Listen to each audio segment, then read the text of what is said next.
G'day tech sellers. In this lesson, we're going to cover off a fundamental in technology sales, which is understanding your ideal customer persona or your ICP, okay? The ICP is the person they're going to serve, and in this lesson, we need to understand who they are, who the common ICPs are in tech sales, and then how you can define your own to make sure that you're communicating great value to the people that you serve and the customers that you sell to.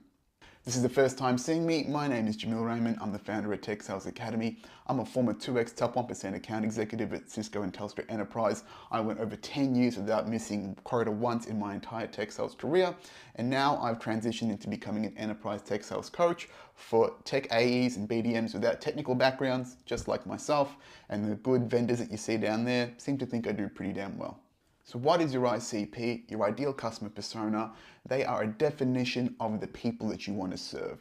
There are billions of people out there. You can't serve them all. Your solutions solve specific problems for people, and these people are the people you need to target to create maximum value for them, okay? All of these technologies that we sell are tools to solve people problems. So as part of this exercise, you define the people that you help, what sort of problems they have, and then you match their problems to your solutions to create immense value for them, to resonate with their needs and sell lots, okay? So why we define our ICP is, again, to narrow this down. Find the people most likely to benefit, and so they will buy your stuff, and you are maximizing your efficiencies in your marketing and sales development efforts to hit your quota, okay? By understanding your customer well, you need to personalize your messaging so you resonate with them and they actually are drawn into the messaging in your content, in your outreach, so they actually want to become leads and explore the solution further. And because you know them so well, you know what they're thinking personally and professionally, they feel like they're getting great value, they feel like they're resonating with you the most, and they're going to be the most satisfied customers that you could potentially sell to over and over again. Understanding your ICP is also fundamental to quality lead generation, going out to market and trying to find these customers to begin with. So to create quality leads and be effective with our lead gen, it's a three-phase process. First, it's understanding our ICP, so we know who we're serving, what their problems and their pain points that they have, what are the problems that we're trying to solve here. Then we understand our unique value proposition.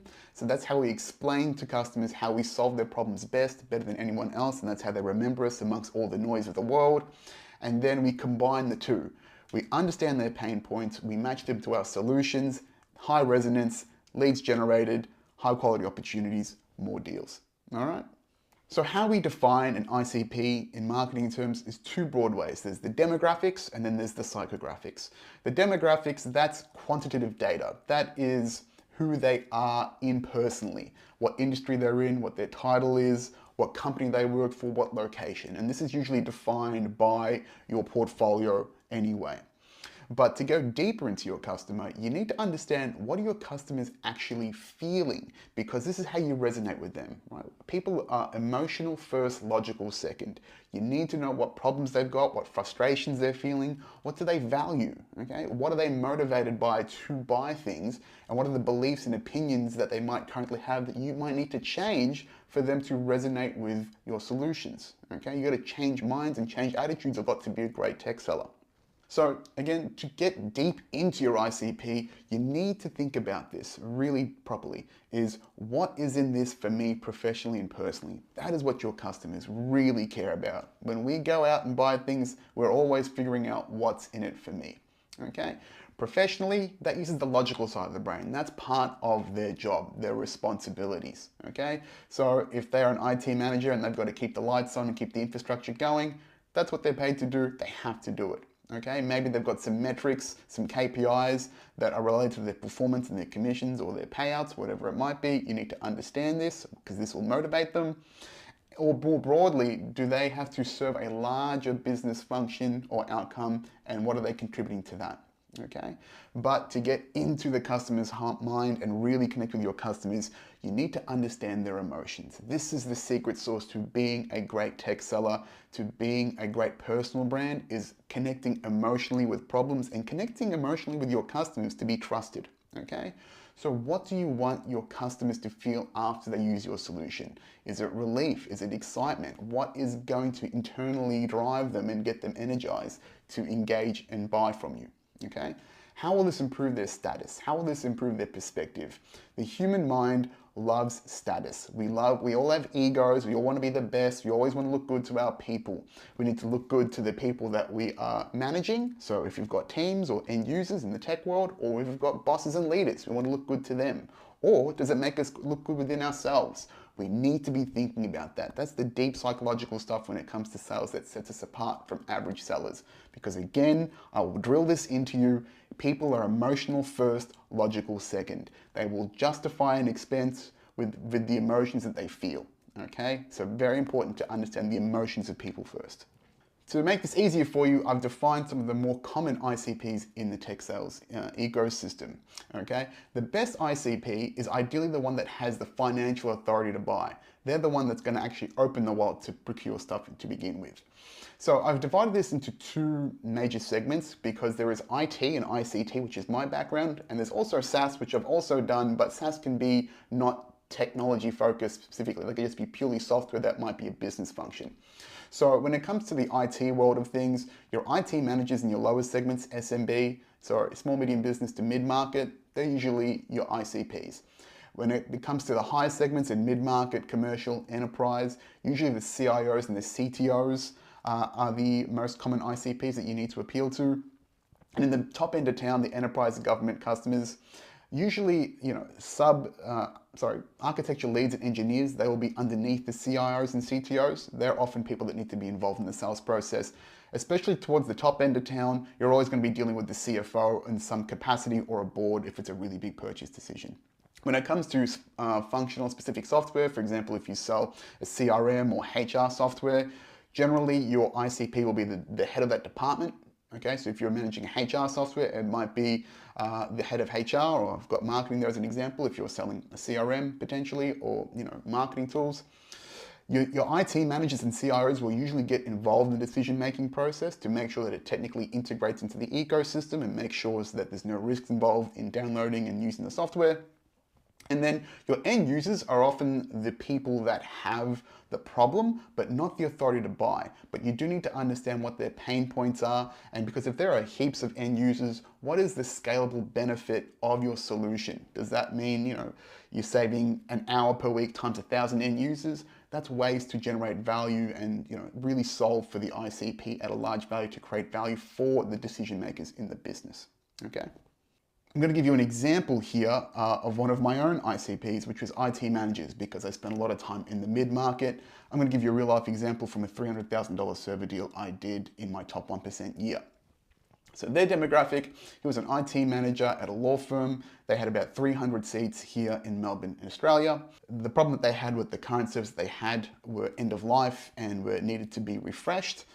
Internally, there's a lot of risk mitigation because this is core infrastructure. They need to make sure that this is resolved, because if those servers go down and they're unsupported, they're in big trouble because they're a law firm with lots of sensitive data.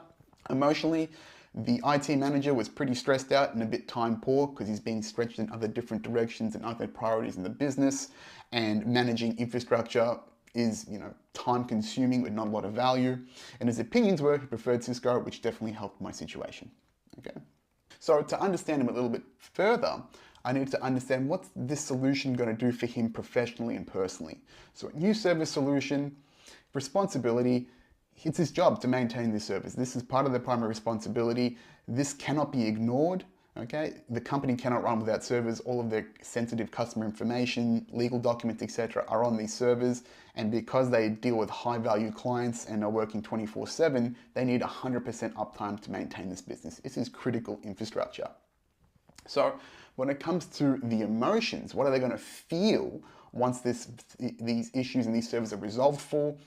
This guy, this IT manager, is going to feel relieved and high status. Why? Because the boss is off their back. Okay, this is high pressure stuff. They cannot afford to get this wrong. So once the pressure is off and they've got a solution that works, all right, on to the next thing. The new solution that we're going to sell them actually saves them a lot of time, because the management software in the new version of their servers actually creates a lot of efficiencies in their business, and that creates more time for them to focus on other higher value projects inside the business.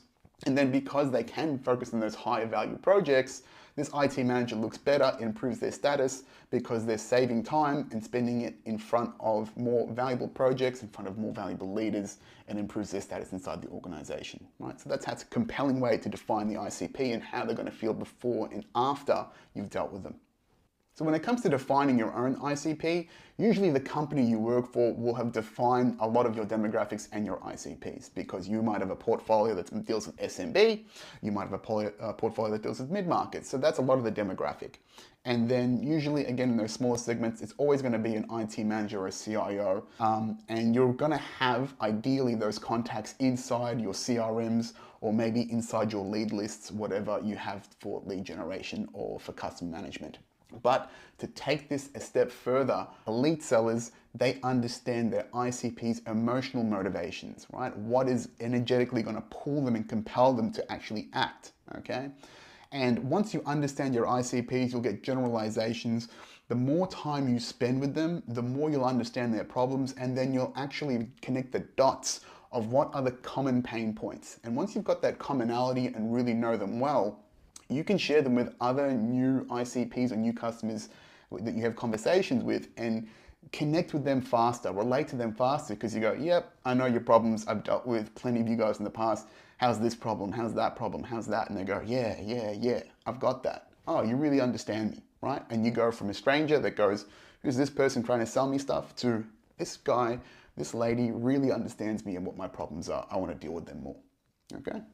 Once you've got your ICP info, you then need to understand your unique value proposition. This is the next step of the process before lead gen.